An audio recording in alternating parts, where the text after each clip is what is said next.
Hello everyone, this is PM Chellapani here. First of all, I would like to welcome you to my today's session. In this session, we are going to explore an important and interesting topic in Z transform, that is how to find inverse Z transform using convolution theorem, right? So before we dive into solving this new problem, let me have a quick review, that is why we need convolution theorem to solve this problem, though there are so many ways to solve this problem, right? So convolution theorem is one of the most important and powerful mathematical tool that we use in digital signal processing and control system, right? So sometimes our given Z transform expressions looks difficult to find solution when we use the regular method, that is partial fraction method. Okay, in such cases, if you use convolution theorem, it gives us an easy and systematic way to find the solution, right? That is why we are using convolution theorem to solve this expression, right? So to understand this concept clearly, let me take a problem so that we will understand this concept clearly, right? So here our problem is find the inverse Z transform of Z inverse of 8 times Z square is divided by 2Z minus 1 and 4Z plus 1. Okay, this is our problem.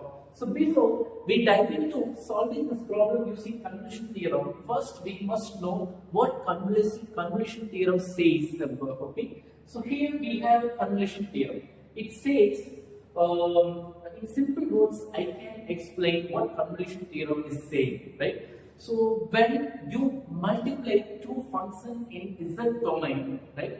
When you multiply two functions in Z domain, then the time domain multiplication sequence will be convolved, which means convolved means it is a combination or mixing of two functions, okay, in order to make a new one. Okay, for example, if you want to find out any signal which is how it is affecting another signal, okay, to find this situation, okay, we use convolution theorem. It is absolutely helping us to find how any signal is affecting another one. Okay, that is why it is playing a crucial role in all these subjects, right? So here, let me dive into solving this problem in step by step, so that we will understand how to solve any problem using convolution theorem. So here, the first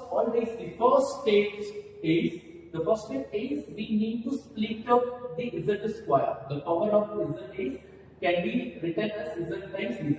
Then I just have adjusted some terms in the denominator, because always we have to adjust our denominator in order to apply our standard Z transform formula, right? So it is not in the standard formula, it is not matching the standard formula. So the first step, we need to make the denominator to fit in the standard formula, so that we can apply a formula and get the results. Okay, so I am going to make this denominator in order to convert the standard formula. That is, here I can't apply that standard formula, so I am going to take some common terms. So here always I should take Z minus something or Z plus something, so that we can apply our standard formula. So in order to that concept, I just have taken out 2 from this expression and 4 from this expression.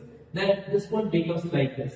So here 2 times 4 is 8. You can cancel 8 in numerator and denominator. Then this is your new current steps. Okay. So this steps, now here this steps can be written as Z inverse of Z is divided by Z minus 1 by 2 dot Z divided by Z plus 1 by 4. Right? So when you apply Z inverse inside this bracket, it becomes into 2 parts.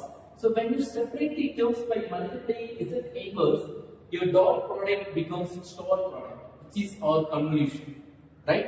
So convolution means now you have, before you apply the convolution formula, first let me convert this expressions by using standard formulas, right? So here z divided by z minus 1 by 2, z inverse of z divided by z minus 1 by 2 is 1 by 2 power n. Similarly, if you have this expression, it is minus 1 by 4 power n. So this result can be obtained from the standard formula that I also have done here, right? So after once you convert this expression to this one, let me apply our convolution theorem to this result. So what is in the convolution theorem? We always have to replace n in f of n by the word r. Also, we have to replace n in g of n. Okay, in g of n, n has to be replaced by n minus r. So this constant is f of n and this one is g of n. So as we discussed now, the n in f of n has to be replaced by r. So it has to be replaced by r. The n in g of n has to be replaced by n minus r. Then this one from the formula I just have obtained, right? So now our task here is we want to simplify this expression, right? So let me simplify this expression. First, you just split this term because n minus r can be written as minus 1 by 4 power n dot minus 1 by 4 power minus r. Because bases are same, when you add the power, you will get the previous steps. Without affecting the originality, okay, you can change your mathematical form in any form you want. Okay, this one is not affecting this one. Okay, so I just separated the terms like this. Here, just select the common power. So power r. So n is not common. I'm just going to keep n outside of this expressions. Okay, now power r. Then this is minus power r. Okay, in x power minus 1 can be written as what? It is x. Clear? Okay. So in this, by using this concept, this one can be written as minus 1 by power 4 power r. Right? So when you take reciprocal, it is minus 4 divided by 2, the whole power r, because both terms power is r. Okay. Now cancel the common terms, then minus 2 is your answer. Here, what you are going to do is, you are going to expand this terms in order to r form. So it is r is equal to 0 means first term, second term, and so on. Right? So it is a finite series. So anything for 0 is 1, and also it is a finite series. If we have finite series in terms of this pattern, then we have two formulas. What is saying in the formula? If your a is greater than 1, you can use the first formula. If not so, which means a is less than 1, you can use the second formula. Let me check what is a and whether it is greater than 1 or less than 1. So here our a is minus 2. It is always less than 1. Okay, it is a negative value. It is less than 1. So therefore, we need to use the second formula, right? Okay, so here a is equal to minus 2. Right? So now I am going to, what is the formula? 1 minus a. A is what? Minus 2. So 1 minus 2 power n plus 1 is divided by 1 minus 2. Now simplify this expression. So 1 minus into minus it is plus, then it is 3. So from this hereafter you can't expand this expression, so you can stop here. So this is our expected results. So by using convolution theorem, how to find inverse Z transform for any expressions, right? So that we have discussed through this problem. So I hope you all have understood about how to use convolution theorem to find the inverse Z transform problems, right?